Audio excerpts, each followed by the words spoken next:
Hotep, hey, this is Michael Imhotep, founder of the African History Network, host of the African History Network show. I'm a talk show host, researcher, lecturer, writer, and historian. I am here with one of my friends and one of our Grandmaster Scholar warriors, Tony Browder, historian and archaeologist. How you doing today, Tony? I'm wonderful, man. It's good to be able to connect with you again. Absolutely, man. I know yes, it's been a minute. We've talked through Facebook, man, and been trying to catch up with you in and out of the country, things like that. But Tony was one of my first interviews that I did in 2010 when I launched the African History Network show. And we're celebrating our 13th year anniversary, first launched March 10th, 2010, the African History Network show. And many people know Tony is the author of one of my favorite books, and we use it in my online history classes. I teach Nile Valley Contributions to Civilization. If you don't have this book, you have to get this book, okay? Nile Valley Contributions to Civilization by Tony Browder. So we want to have this conversation. I was talking to Tony yesterday, Friday, and today. We want to have this conversation dealing with why Nile Valley civilization history matters. And we're going to talk about some African queens, and also with Queen Cleopatra, we're going to put this in a historical context as well. All right. So, Tony, let people know just briefly some of your historical background and some of your research. Well, I am formally trained as an artist, a graphic designer. My interest in history was piqued on February the 21st, 1977. That was probably before some of your listeners were born.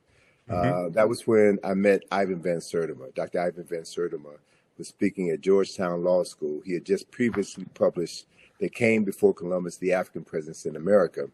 And it was during that lecture that Van Sertima documented the pre-Columbian presence of Africans from the Nile Valley who had built ships, navigated the Nile River, Mediterranean Sea, and made numerous journeys to the Americas, principally in Mexico, where they brought their cargo of knowledge, astronomy, architecture, engineering, and agriculture, and influenced, helped to jumpstart civilization in the Americas, and that they were known to these ancient people as the Olmecs. And there were at least 20 large heads of these stone-carved heads of these Africans that were placed on ceremonial temples and mounds throughout Mexico. And what really blew my mind was when Van Sertima said that these Africans who had come to Mexico from the Nile Valley were from Egypt, and they were black. They were from Kush, and they were black.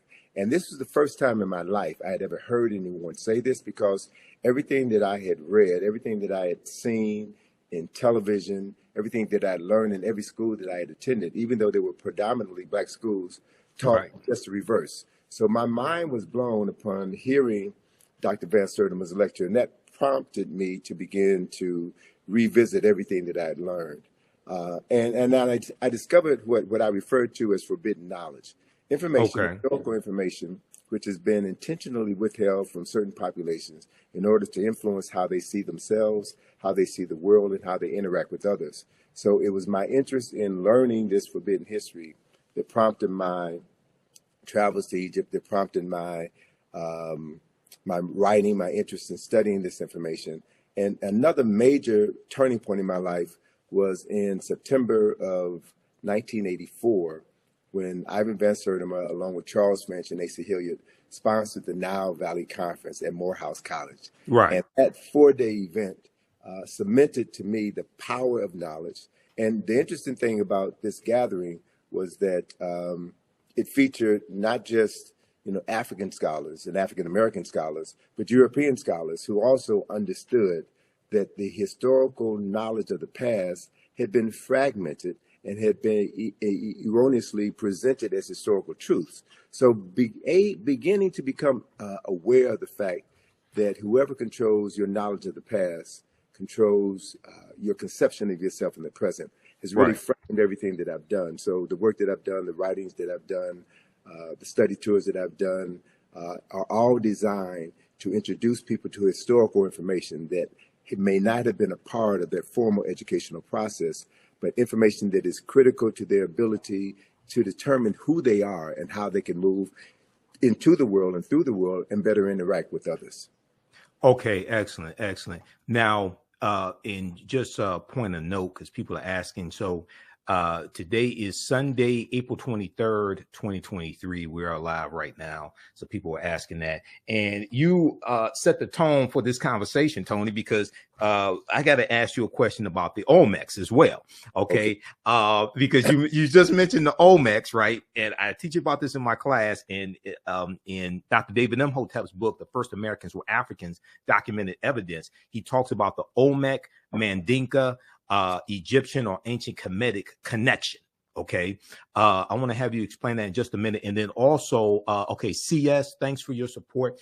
If you want to support the African History Network, visit our website, theafricanhistorynetwork.com, theafricanhistorynetwork.com. Also, you all can support us through Cash App, $ the AHN show through Cash App, and PayPal, paypal.me/the AHN show. And when you do it through YouTube, they take a third of it, just so people know, because they're trying to support through YouTube. Okay. Also, give your website, Tony, and let people know how they can support your work. And then I'm going to have you answer that question about the Olmecs. Sure. Well, our website for IKG is www.ikg-info.com, ikg-info.com. That organization turned 41 years old this past February. So we've been doing this for a minute. Yes. And it's a process that is near and dear to my heart because it's all about raising awareness and, as a consequence, raising consciousness. So with regards to the Olmec, I was blessed, brother, to have traveled to Mexico twice with Van Sertima and to see these Olmec heads. And one of the most important parts of our two journeys together was that Van Sertima took the group to the home of Alexander von Wutenow. Yes. Von Wutenow was a former German diplomat who left the German diplomatic corps as Hitler rose in power and demanded that every diplomat swear their allegiance to the Nazi party. So he resigned rather than do that and settled in Mexico City and became a historian of note. Von Wutenow had the largest collection of Olmec figurines, terracotta Olmec figurines in the world. And he literally took us through his house, took us through his museum and showed us these pieces and explained who the Olmecs were. Now, what's significant, to put this in historical context, that we've got these heads, and Van Sertima was not the first scholar to write about the pre-Columbian African presence in America. Leo Weiner was one of the first scholars. And even Von Wutenow himself has written extensively on this subject matter. So he's showing us that the selection of the very clay that was used to depict these Olmecs was a dark brown clay. And they had access to various colors clay. So he very skillfully and intelligently showed us the difference between the Olmec people and the Toltec people or the Mayan people based on the type of clay that was used to represent these people. So color was an important aspect of his presentation. Another important aspect, man, is that the year, I'm blanking on the year, but the year that we met him was the year that the Berlin Wall had failed. Von Wutenow now had an opportunity to go back to Germany because his family were very wealthy and landowners. And so he had a prescribed period of time to go back to Germany and reclaim the land of his forefathers that was appropriated during the Nazi regime. So when we came back to Mexico the following year, we met with Von Wutenow again, and he told us some phenomenal stories about his trip back home to Germany, where he had not been for over 40 years. And his colleagues, some of his colleagues who were Egyptologists, and shared with us that they had evidence of additional Kushite kings, specifically of the 25th dynasty, who are not a part of the historical record, right?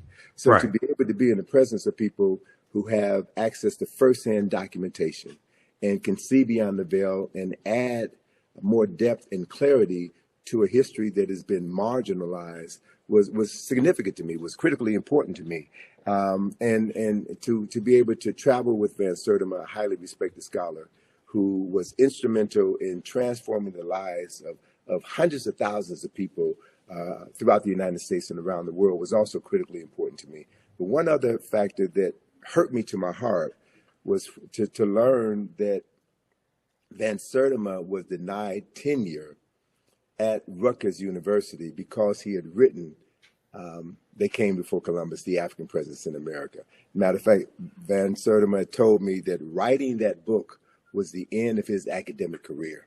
And what that says, Wow. what it speaks to, is that there are organizations, institutions, and very powerful people at play who want to make sure that certain information never becomes a part of school curricula. Certain information is intentionally withheld because it will affect the consciousness of tens of thousands and maybe even millions of people around the world. So this is no joke. This is no game. This is something that I take very seriously. Yes, and you do. One of the things that Van Sertima taught me that I hold on to is that one should never say anything in public that you can't validate with at least 4 sources. So it's not about just popping off. Yes. Just because The mouth poppers. The mouth poppers. No, it's about being serious, and it's about understanding that this is not a sprint. This is a marathon. And that we have to be able to transform the consciousness of tens of millions of people who have been denied the right to read, to write, to reason, and to articulate what they know. Right. So it's about participating in an ancestral tradition that we are bound to be heartfully engaged in for the benefit of all the people who never had the opportunity to do what we're doing right now. So I take this very seriously, and I don't believe in getting caught in the fray. I'm looking at the long game. This is a marathon, not a sprint. And it's about shaping the world that our children's children are going to inhabit. I also want to share with you, if you don't mind, man. Go ahead. We talked briefly about this concept of agnotology. Yes. Agnotology. And there's a book by that name that was published several years ago. And the definition of agnotology will sound familiar to some of your listeners who are familiar with what you do. Okay. Agnotology is described as the study of culturally induced ignorance or doubt, particularly the publication or dissemination via the media of inaccurate or misleading scientific data and the creation of institutions to promote disinformation. All right. Okay. So it's spelled agnotology. Agnotology. Right. Agnotology. All right. Right. And I'm looking at this Stanford University Press. I'm going to show this on the screen here. Just a second. Go ahead. Okay. And so for those of us who have been studying this form of brainwashing, if you will, or propaganda, if you will, we should be aware of the book that was written by Dr. Carter G. Woodson in 1933 called The Miseducation of the Negro. Right. So agnotology is another word for miseducation. It is the intentional marketing of ignorance in order to move people in a specific direction. And so the media, based on my experience and my background in the media, marketing, advertising, and design, I know very clearly that the media, i.e. social media, is the most powerful form of mental manipulation ever created in the history of the world. And so we have heard about, Russians planting disinformation on social media in order to stir up animus in the United States during previous presidential elections. Correct. So folk who understand the power of misinformation and the power of being an unseen hand in the internet, in cyberspace. You don't know where these messages are coming from. People have a tendency to be, a large segment of the population is addicted to this information. They're addicted to information that excites them and moves them to emote as opposed to moving them to think and process what they're doing. And so it's so critically important at this particular point in time in history, Michael, that we understand how we're being manipulated by information, and how critical it is that as we move through the next presidential election cycle, right, and what happens after that, how we will continue to be manipulated. Emotional buttons will be pushed. And as they're pushed, people will think less. They'll talk more and think less and engage in activities that will be detrimental to the well-being of society as a whole. So it's important to choose our arguments carefully and to have your talking points down pat and to know that those talking points are grounded in history, Yes. not mythology, not anger, not racism, but documented facts that can be substantiated. So when two people have a discussion, you bring your facts. And anyone who is a serious student of history knows that nobody knows everything. Correct. That as more information is being uncovered, it changes our perception of what we thought we knew.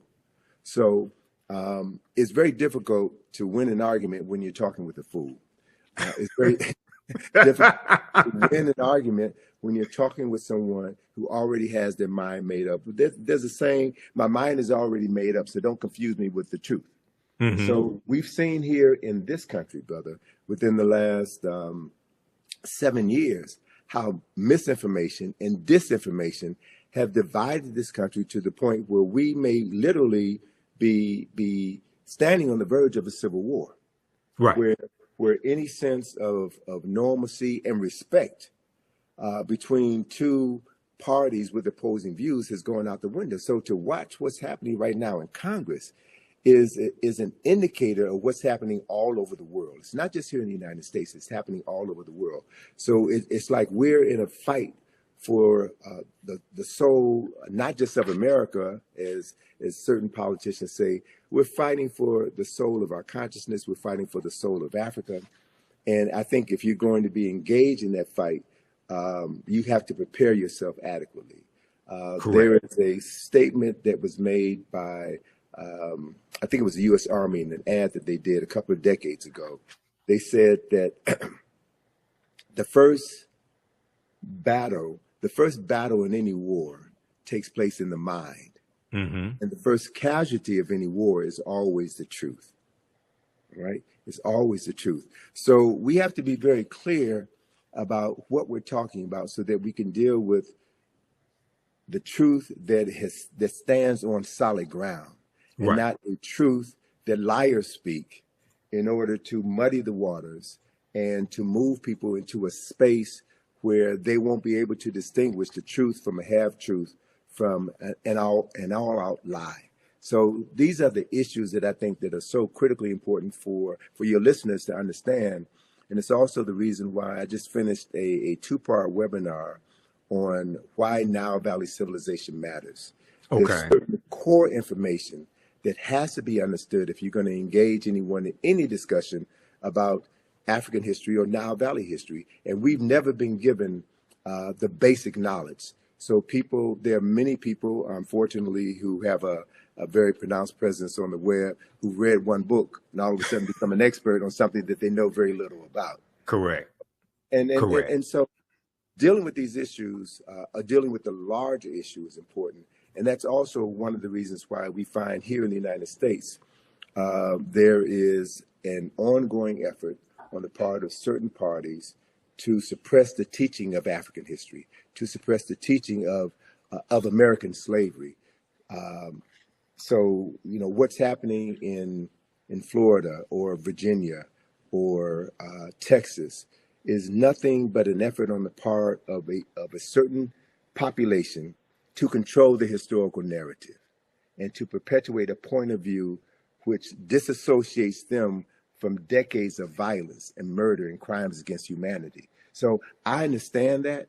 I understand why they're doing what they're doing because of what they have to protect.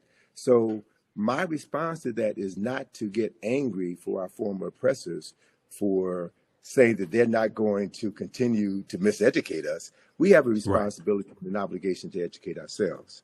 And that's what the Black consciousness movement was about in the 1960s, which led to the Black studies movement, which has opened the door for us to have this level of conversation today. And there has always been pushback. There's always been pushback. And so we have to learn from the lessons of the past, learn how our scholars, our heroes and our sheroes were able to work around these obstacles that were placed in their path in order for them to continue to get the message out and raise multiple generations of people who now have a clearer understanding of what history is and why history is so critically important. Absolutely. And, you talked about dealing with facts. And I have a saying, those that have been following me on the African History Network show, if we disagree, let's disagree based upon the facts and the evidence, not the fact that you don't want to deal with the evidence. Okay. Mm-hmm. Number one. Number two, you talk about marketing. So many people know my degree is in business administration with a major in marketing from Wayne State University. The foundation of marketing is psychology.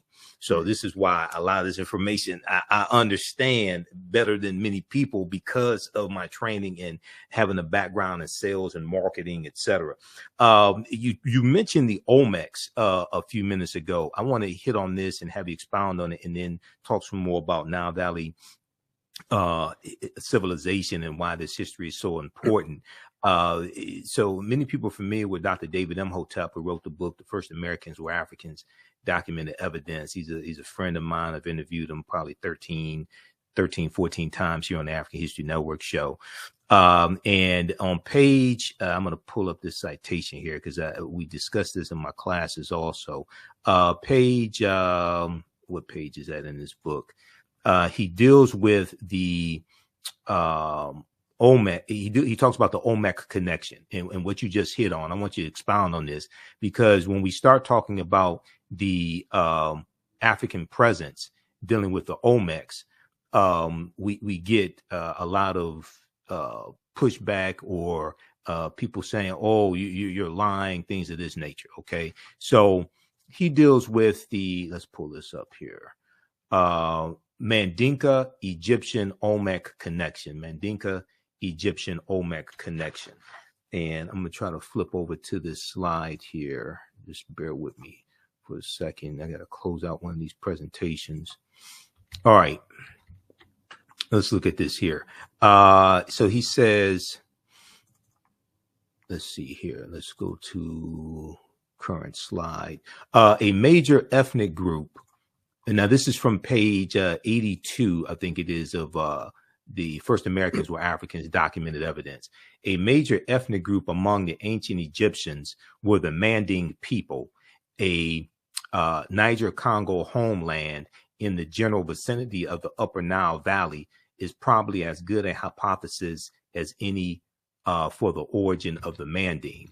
And let me try to reconnect here. I want to show this slide. Okay, so we'll do this and let's go here.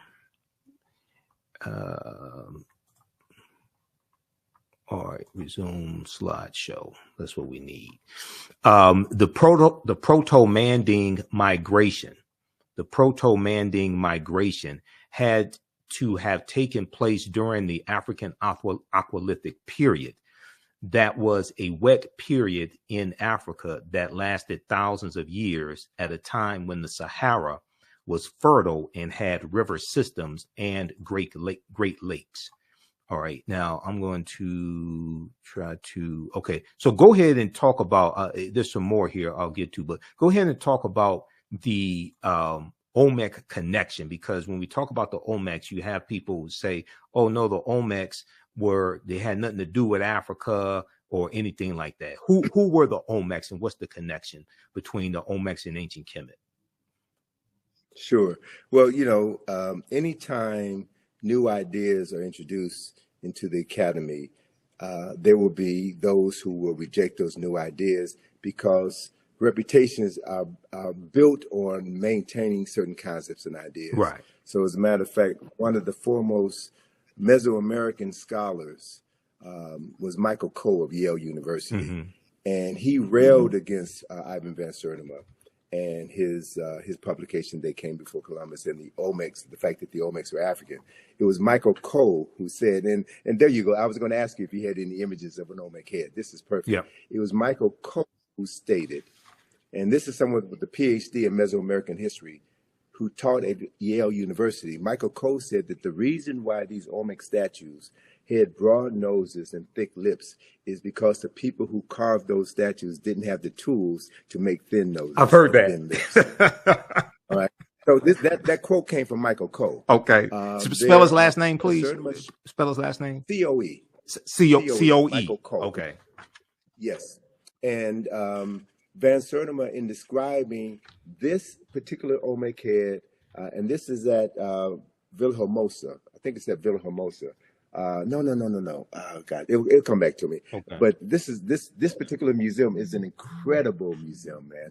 They have one of the largest collection of Olmec heads, and the Mexican architect who designed this museum, I think it is Villahermosa. The Mexican architect who designed this museum also designed the Nubia Museum in Aswan. Okay. Right? And so Van Sertima had pointed out that the helmet, the leather helmet that is worn by this Olmec personality and several other Olmecs is practically identical to the leather helmets worn by Nubian warriors. Mm-hmm. Right? So he's drawn a number of interesting parallels between these cultures. He's got maps in his book that shows the migratory pattern of the Olmecs from the west coast of Africa, who were able to catch currents that brought them over to the Americas. And one of the other points that Van Sertima brought out in many of his lectures that people want to dismiss or not discuss at all is the fact that these Africans who made multiple journeys, also brought back to the Nile Valley certain products. And one of the products that they brought back was cocoa leaves. The coca leaves, the plants from the plant that is used to make cocaine. Right. And very few people talk about the fact that when a examination of the mummy of Ramesses II, one of the most significant kings in Nile Valley history, when a examination was done on the contents of his stomach, they found coca leaves in his stomach, right? And they only existed at that time. They only existed in the so-called New World. So there's so many connections that have been, so much information about these migrations that have been suppressed in academia. So the other thing is there is a marvelous book that Charles Finch turned me on to, written by a Senegalese scholar by the name of Abubakar Lam. That book is entitled Paths from the Nile. And this book documents multiple migrations from the Nile River Valley into the Niger River Valley. So David Imhotep had talked about before the desertification of the Sahara, this region of northern Africa was grassland, and you had multiple river systems that ran from east to west. And so if we begin to explore this intercontinental migration of African people from the east to the west, from the Nile Valley to the Niger River Valley, we'll begin to find that there's tons and tons of history that is waiting to be rewritten, the artifacts that are waiting to be unearthed that will add to the story of African people and the migration of African people. And the only way that that story could be told intelligently is if more people of African ancestry get interested in the subject matter and do the primary research. Right.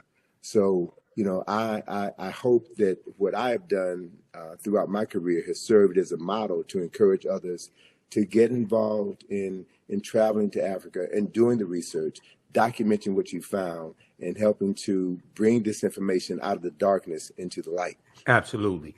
And, you know, you talk about primary research. Professor Manu Pim, who's a friend of mine as well, he talks about primary research as well.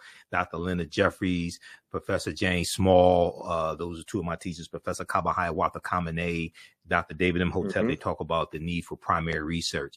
Okay, so this section here, this is from page 82 of The First Americans Were Africans, Documented Evidence. And as I said, Dr. David Imhotep deals with the Mandinka Egyptian Olmec connection, or the Manding. He said the Nile flowed west across the Sahara and emptied into the Atlantic Ocean during very ancient times. This would have enabled East Africans direct access to the Atlantic Ocean. The longer route would be to sail to the Nile River north to the Mediterranean Sea and then head west to the Atlantic Ocean. When the Manding reached Central America and began mixing with the local population, they were labeled Olmecs. Okay, when the Manding or Mandinka reached the Central reached Central America and began mixing with the local population, they were labeled Olmecs. The Olmecs were supposedly a mixture of the Manding or Mandinka and American Indians, or people who we would term, Native Americans, or however you want to phrase that. Do not forget that the Manding made up the base of the Olmecs. So the Egyptians, or the ancient Kemetic people, the Kemet II, the ancient Kemites, the Manding and the base of the Olmecs are related to each other. So just briefly talk about that, because there's so much, there's so many attempts when we talk about the Olmecs, and we're not saying that the Olmecs did not have any Native American ancestry or anything like this. We're not trying to take away somebody else's history. We're trying to correct history. Well, so a couple of things I want to add to that. One clarification I want to make is that the Nile Valley flows from south to north, but within the lower Nile Valley, you had other river systems that flowed from east to west. So I just want to clarify one thing. So it wasn't the Nile Valley that flowed from east to west. It flows from south to north. The tributaries that flowed off of the Nile, or fed into the Nile. So what that implies, a couple of things. Those of us who have studied Nile Valley civilization, the Nile River is the longest river in the world, 4,120 miles approximately. It begins in the highlands to the south. There are two primary sources for the Nile River: Lake Nyanza in Uganda, now known as Lake Victoria, because when Europeans discover Africans, they rename things that Africans had. But that's the source of the White Nile. And then you have the Blue Nile, which comes out of Lake Tana. The Blue Nile is the primary source for 90% of the water that flows from Khartoum north into the Mediterranean Sea through Kush and through Kemet. By the time the waters from the White Nile reach Khartoum, where the two rivers join together, 90% of the water from the White Nile has evaporated. So it's not only the water from Ethiopia, but the silt in the water from Ethiopia that made the Nile Valley, the lower Nile Valley, the most fertile land on earth. So Dr. John Henry Clark refers to the Nile Valley as the world's longest and oldest cultural highway. So we know the people, products, resources, in addition to the water, flow from south to north. So when you look at the development of Nile Valley civilization, you'll find that the primary science, the primary mythology, if you will, of Nile Valley civilization came out of the south, came out of the upper Nile Valley. And I'll share this with you, and then I'll go on to finish answering your question. So the primary mythology of Kemet and Kush is associated with Asar, Aset, and Heru, who we know better by their Greek names, Osiris, Isis, and Horus. They're the foundational mythology of Kemet. That story of Asar, Aset, and Heru that was instrumental in the founding of Kemet from the first dynasty on, that story originated in Ethiopia at least 4,000 to 6,000 years earlier, among the people known in southern Ethiopia as the Omoro people. That same story is there. And as it flowed northward down the Nile, it modified over time, right? And became slightly interpreted, but that is a fundamental story. So you also had situations where as Africans migrated from south to the north, they also migrated from the east to the west. So there was this flow, this intergenerational transference of knowledge and technology over time and space from the east coast of Africa to the west coast of Africa. And much of that information is now really beginning to come out. And what it does, the coming of this information will shatter all of the myths about West Africa. And there are scholars now in Ghana, Senegal, Nigeria, Cameroon, and Mali, who are now talking about their ancestral migrations from the Nile River Valley into the Niger River Valley. So we're living in an age of incredible discoveries where new information is going to be coming forward. So as part of that migration of Africans from West Africa into the Americas, what we're talking about is the further transference of African knowledge and African technology. So those who have a vested interest in maintaining the concept of African people as having made no contribution to culture and civilization, they have to suppress this information. Right. So the Michael Coles of the world have to stand up. And so what we have to do is we reassemble the fragmented pieces of African history. We have to be able to look at exactly what you said, the Olmecs. And Van Sertima talked about the fact that the Olmecs, the remains, the physical remains of Olmecs were found in many of the royal tombs in Mexico, and that they comprise, I think he said, about 12% of that population. So what we're looking at is an influx of Africans with advanced technology coming into a society and helping to jumpstart civilization in that society. And you also had other people coming from other areas into that same society as well.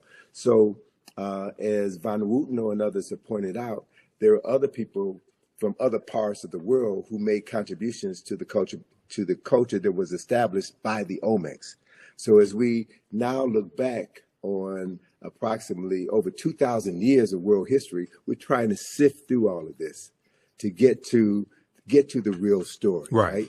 And so the main point is we don't have to say that Africans invented everything in America, that Africans were the indigenous population in America. We don't have all of the evidence at this point in time to stand firmly on the truth to say that, but we can say beyond a shadow of a doubt, based on the archaeological and historical information that we already have at our fingertips, that Africans from the Nile Valley played a pivotal role in helping to jumpstart culture and civilization in the Americas 2,500 years before Christopher Columbus was born.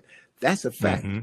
And so again, I'm not about just talking smack just to be talking smack. We talk facts. We talk facts based on the documented evidence that we have, and we also understand that not everybody is willing to accept the truth. Right. And so we teach the truth. We teach what we know to those who are ready to receive it. And we have to assume responsibility for doing that and not leave it to our former oppressor to teach our children, our most precious resource, teach our children information that will transform their consciousness. And with that transformation of consciousness, with them seeing themselves as people with a long documented history, as people with lives that matter, they will do what every culturally conscious person does, and that is tap into their ancestral memory. Right. See, that's really what all of this is about, because when we look at the greater arc of human history, we have to acknowledge a fundamental fact that no people on this planet have been as marginalized as people of African ancestry have been on the continent and in the Americas. And part of that marginalization is about the usurpation of the historical memory of those people. And after the end of this process of enslavement, you still have to continue the enslavement of the mind, right? Correct. So whoever controls a person's thinking controls everything that they're able to do in their lifetime and everything that they're able to pass on to the lifetimes that will come after them. So it's a battle for the mind. It's always been a battle for the mind. And so knowing your history, going to sources, and being courageous enough to say, I don't know it all, but I'm learning. As Neely Fuller says, I'm still learning. And as we learn, we get more information, and that information buttresses what we already know, or it provides a new kernel of truth that allows us to explore another field of study that expands what we thought we knew. Right. So this is the journey, and this to me is what this process is all about, man. And it's exciting. Yes. It's exciting to be engaged in this process. And it's also important to know that the closer you get to the truth, the more your enemies will try to suppress you. Yes. Right? That's when you know. That's when you know you're going in the right direction. So we can't allow ourselves, and I'm glad you put Dr. Jeffries up there again, because just 2 weeks ago, the powers that be came after his nephew, Hakeem Jeffries. Representative Hakeem That's Jeffries. not an accident. Yep. That's not an accident that is happening now. And they're bringing up issues that came to the fore in, what was that, 2001. 2001. Issues from 20 years ago, they're bringing up. Why? Because Hakeem Jeffries represents this phenomenon that I'm truly beginning to embrace and wrap my mind around. And that is the major reason why people of African ancestry are still here. The reason why we have not been exterminated is because of the power that we carry within us, this genetic memory that has been driving us and allowing certain people within our group to overcome seemingly insurmountable odds. So it's not just us doing this, it's the ancestors working through us.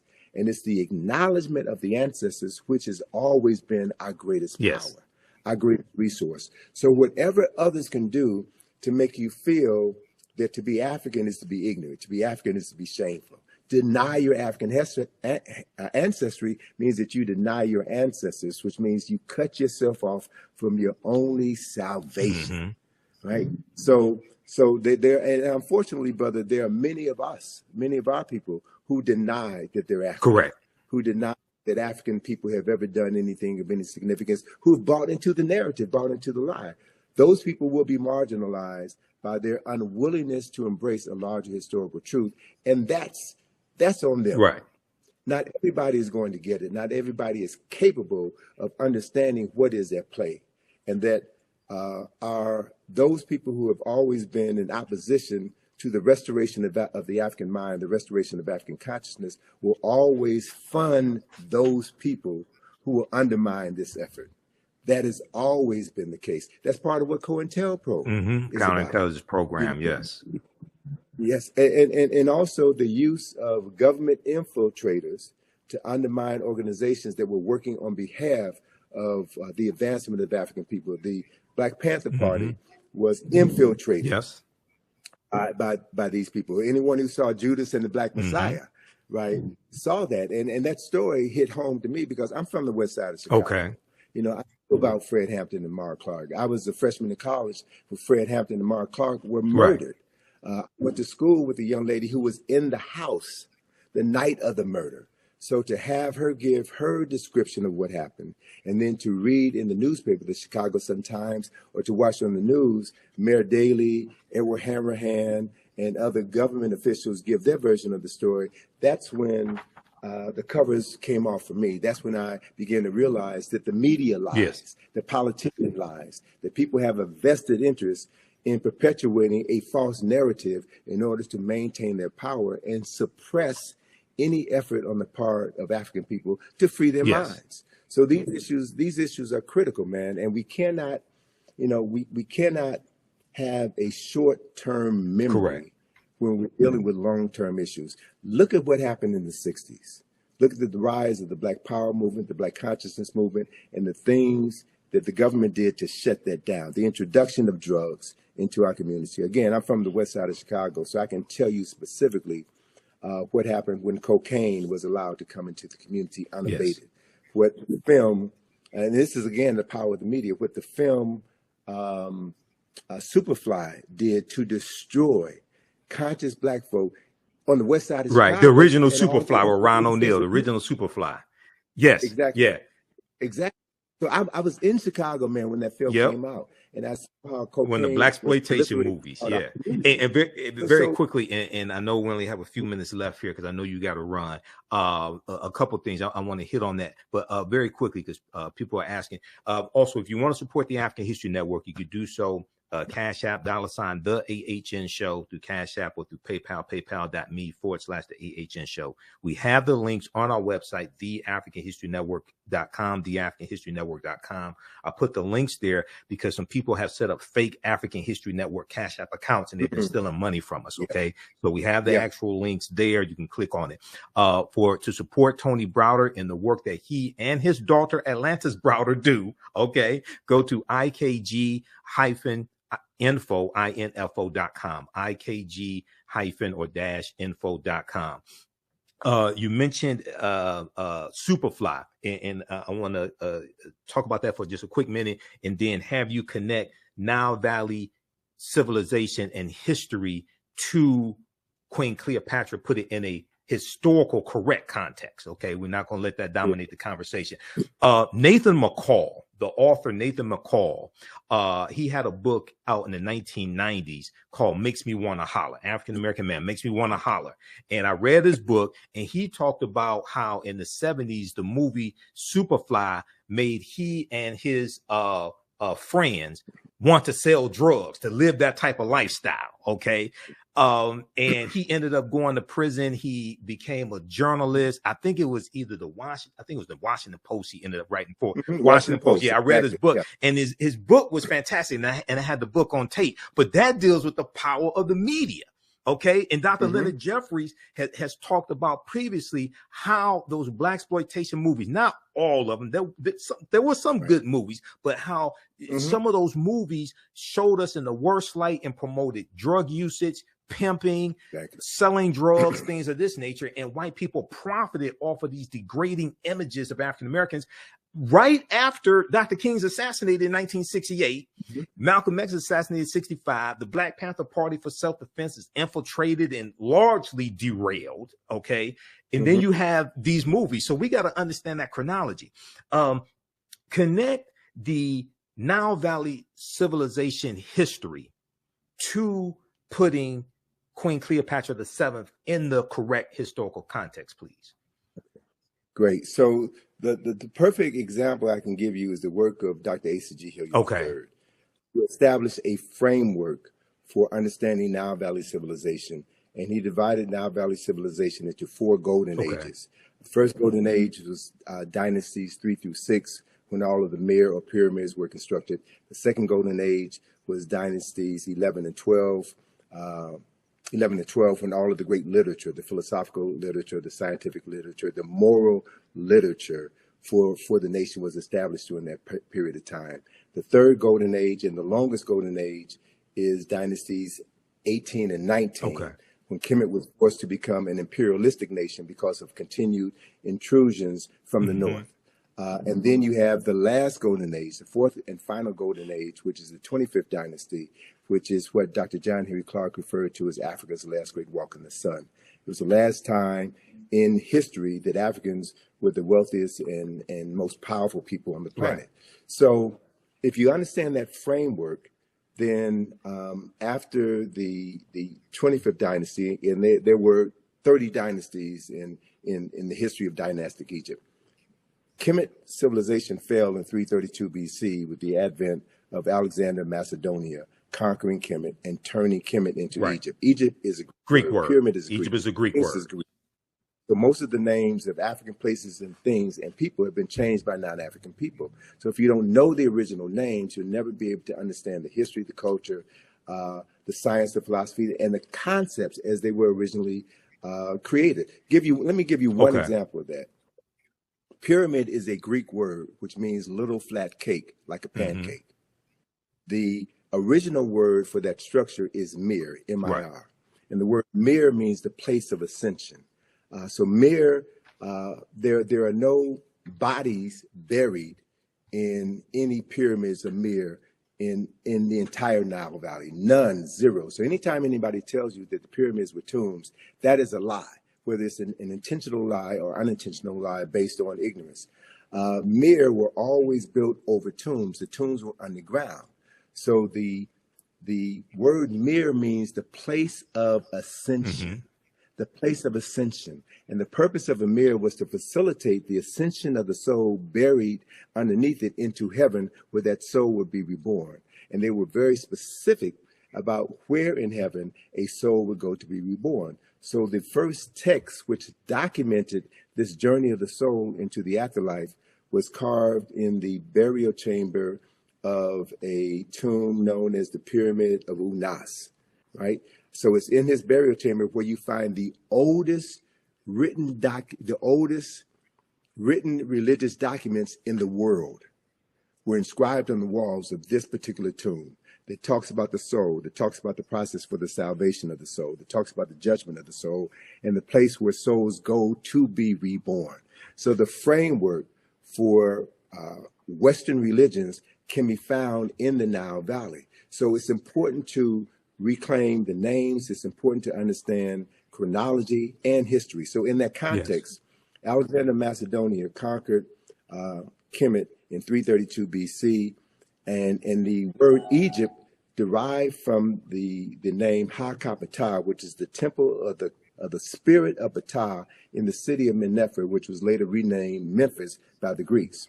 And so that word Ha-Ka-Ptah became Aegyptus, which was Latinized and became Egypt. Yes. That's how that word devolved, not evolved, it devolved because it lost its essence through the evolution of the word.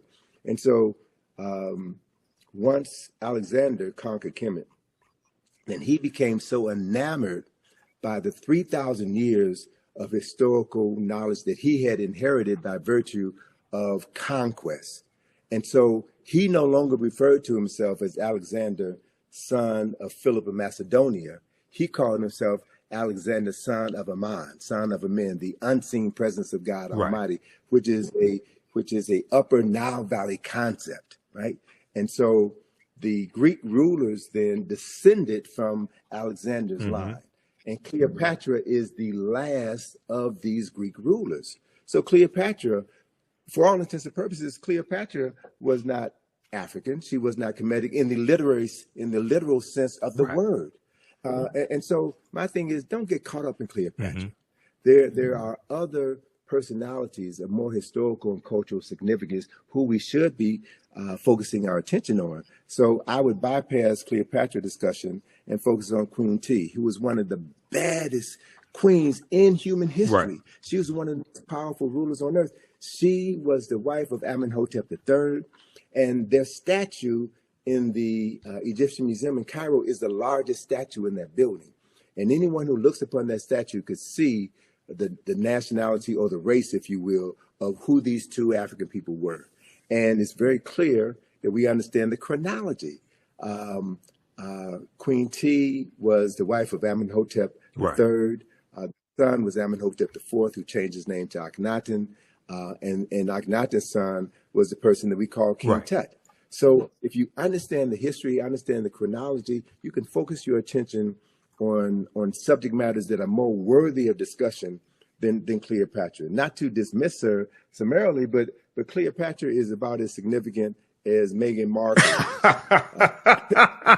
I'm just saying. Right. Context is everything.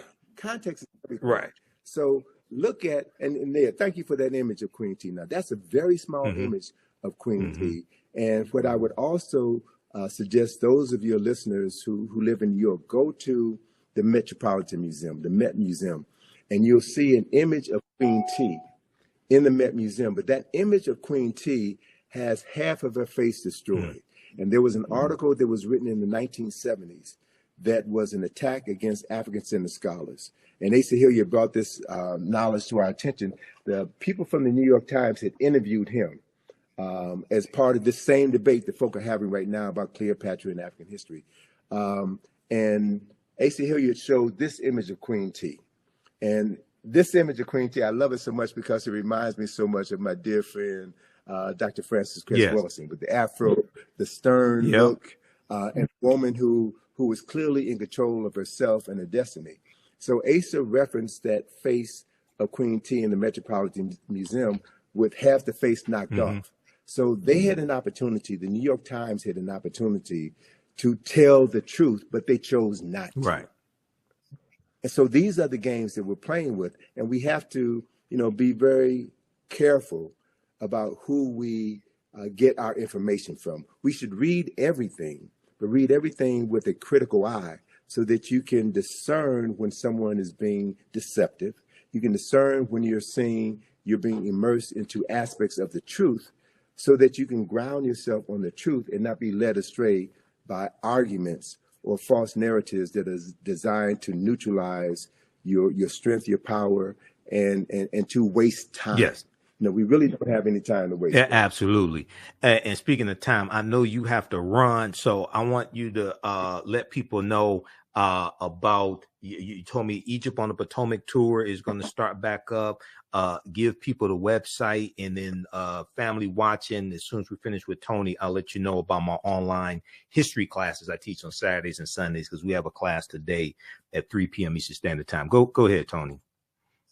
So through our company, IKG, we have been presenting this information for over 40 years.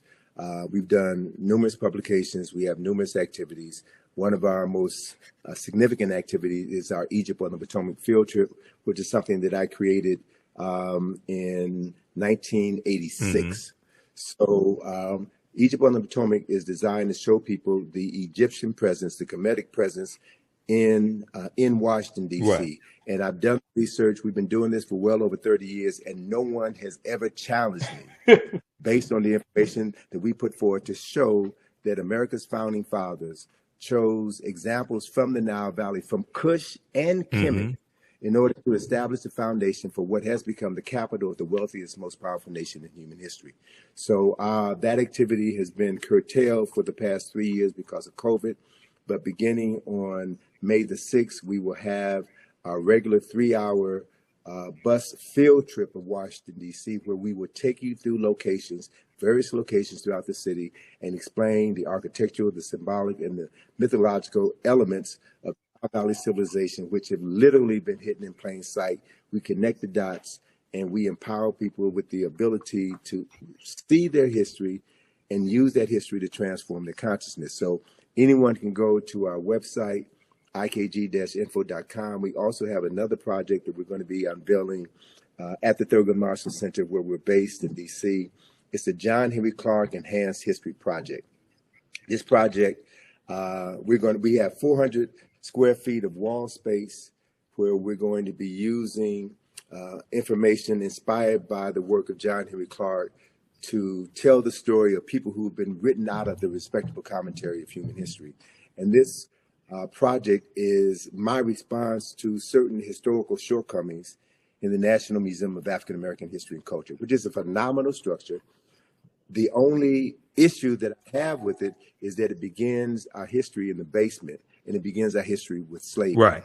It doesn't talk about who we were prior to our enslavement. Exactly. So the cornerstone of the John Henry Clark Enhanced History Project is a 25-foot long mural, which illustrates 8,000 years of African excellence and success, an undeniable 8,000 years of African excellence and success, which was undermined by the Ma'afa, the European and Arab enslavement of African people. But we have come through the Ma'afa. We have survived. Yes.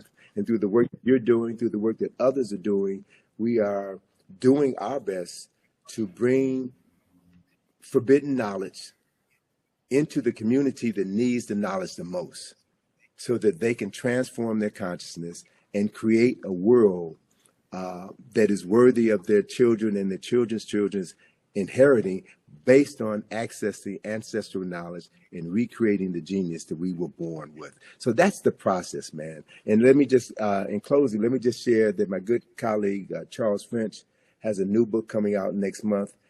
It's 10,000 years of Nile Valley history. Okay. 10,000 years of Nile Valley history. So I'm really pleased to see that there's more scholars, more sisters and brothers who are doing the work and documenting a history that has been suppressed for so long. And all we have to do is read and study and create spaces within our home. Every home should have a library. Correct. Right? The parents in those homes should spend time reading with their children and having intelligent discussions about how to articulate that history. Everybody pays taxes, and our tax dollars are being used in schools to miseducate many children, black, brown, white children in the classroom. Right. So we have an obligation as taxpayers to see to it that certain information is accessible in the classroom. And if it's not going to be taught in the classroom, we need to demand of our churches, our fraternities, our sororities, our barbershops and beauty shops to turn those spaces into spaces where we can teach our children and their parents and elders in the community who they are. Correct. So we can transform my consciousness. And I'll close on this point. You know, I'm kind of peeved that folk are spending too much time talking about Cleopatra.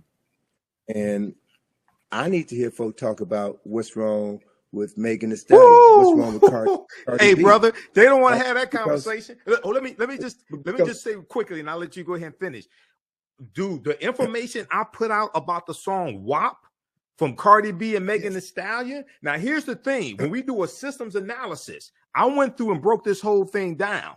And I said they would never have a top white female artist put out sexually explicit lyrics like that, because they understand that whatever's disseminated becomes imitated. And they have too much respect for white women. But here's the thing. The majority of my criticism of WAP and the whole thing in the video wasn't towards Cardi B and Megan Thee Stallion, even though I would say they get 10%. The majority of the criticism I had was for Atlantic Records, a white corporation, financing this, because they would not do that for a white woman. And the baseline says there's some whores in this house and repeats that phrase about 79 times. And in the video, all the women are of African descent except Kylie Jenner. And you have white people to put together an online petition to have Kylie Jenner digitally removed from the video because you only protect what you respect. And they saw that white woman as somebody who needed to be saved. You Negroes, you can keep doing that. You can be the whores in this house. This white woman, you too good for that. Go ahead, brother. All right. So I mean, but and that's a valid point, and it speaks to exactly the point that I want to make. People who love themselves and love their women and love their children do not allow their image to be Exactly. The other important issue is I travel around the world, brother. And once you get outside of America, you see a whole different world. And what embarrasses me is to see these videos on television stations in Africa, in Europe, in South America. And I would say this.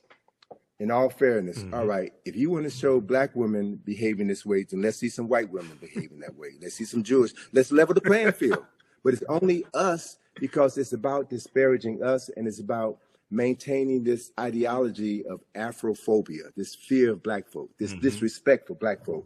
And so we have to accept responsibility for that. So I'm not going to let Megan Thee Stallion and Cardi B off the hook. I'm not going to let them off the hook because they are rewarded for that. By Megan Thee Stallion was Person of the Year, Time Magazine. They appear on Saturday Night Live. They appear on all of these programs. So what that does is send a message to young and impressionable black women, black girls. If you want to get paid, if you want respect, wear a weave, wear these fake nails, wear all of these things that deny your true essence in order to be accepted by a community that has never had any interest or desire in you.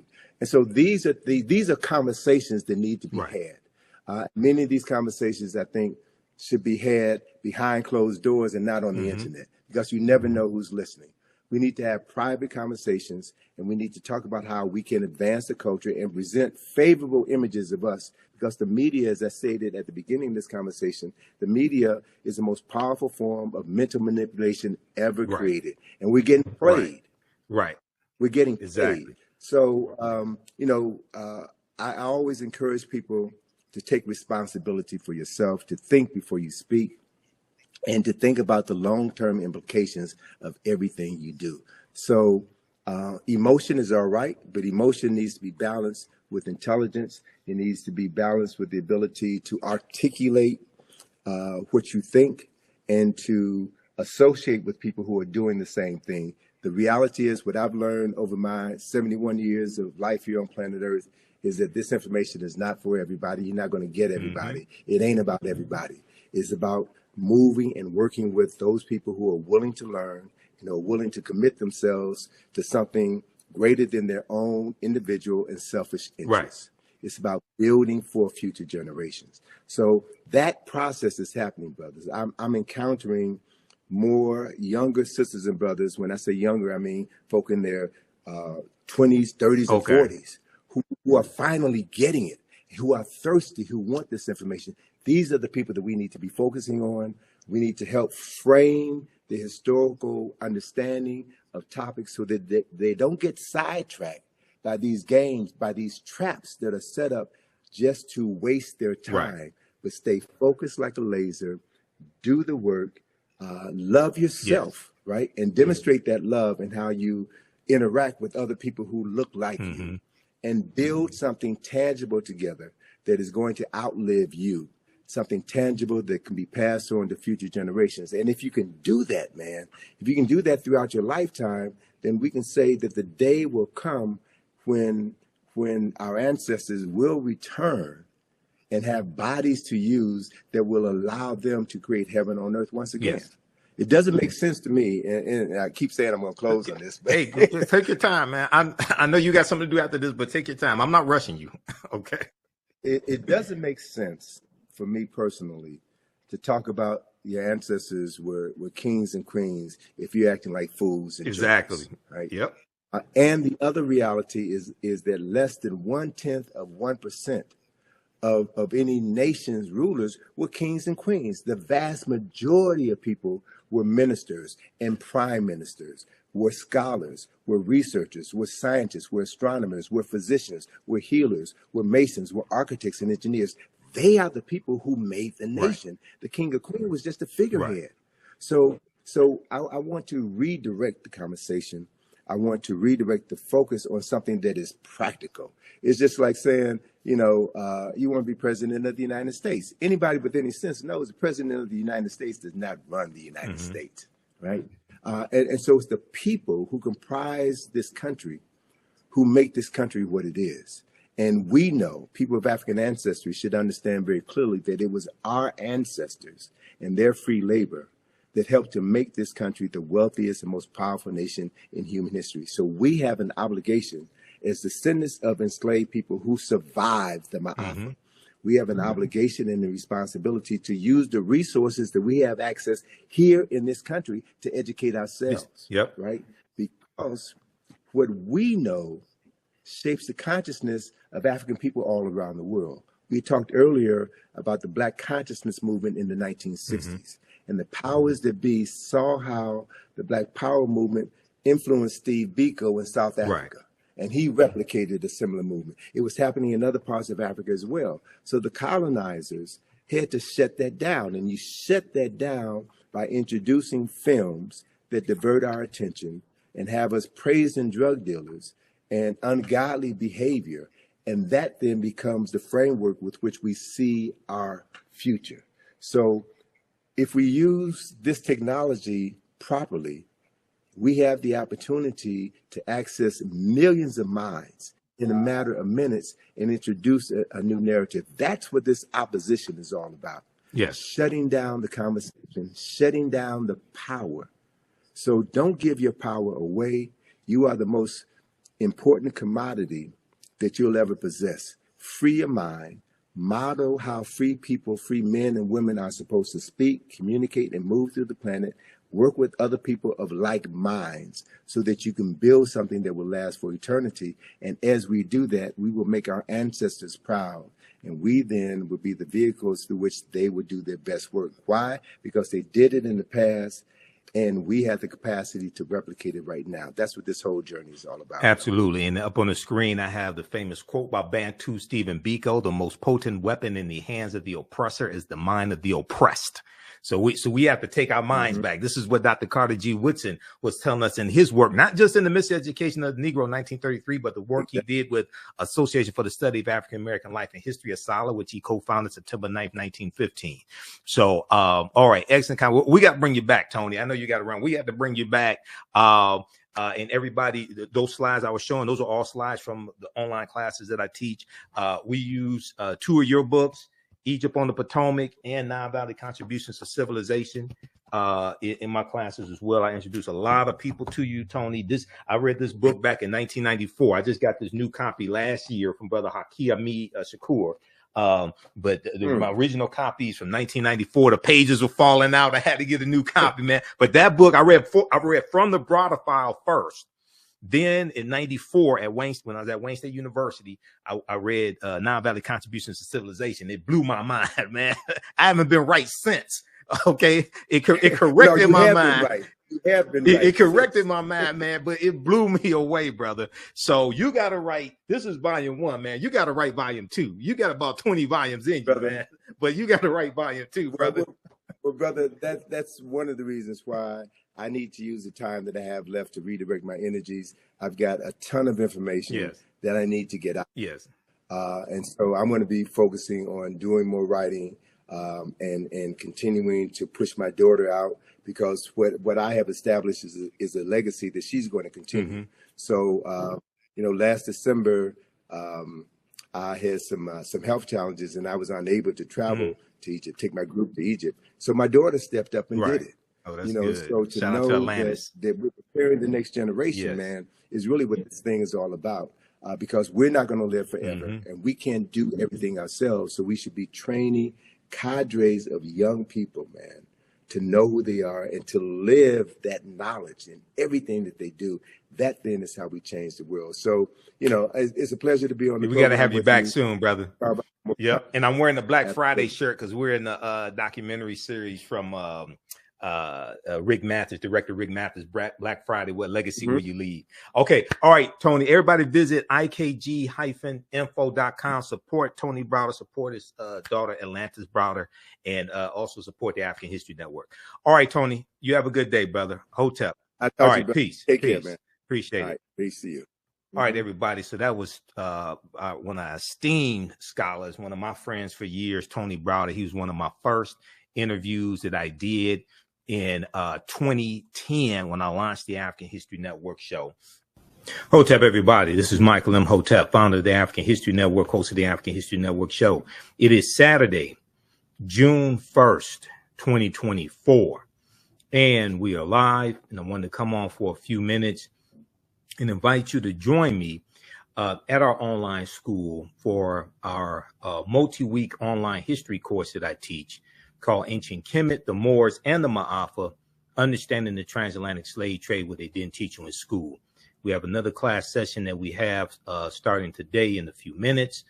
And we deal with thousands of years of history and what leads up to the transatlantic slave trade taking place. I do a PowerPoint presentation. We have book references, articles, video clips, and we deal with thousands of years of history.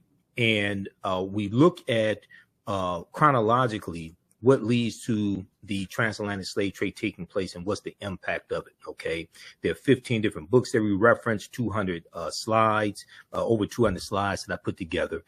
Some of the things we look at are the impact of Juneteenth and how a lot of Americans don't understand Juneteenth and the significance of it, but also the fact that slavery didn't end on June 19th, 1865. And I've done extensive presentations on that. I'll be speaking at some Juneteenth presentations here in the Detroit area.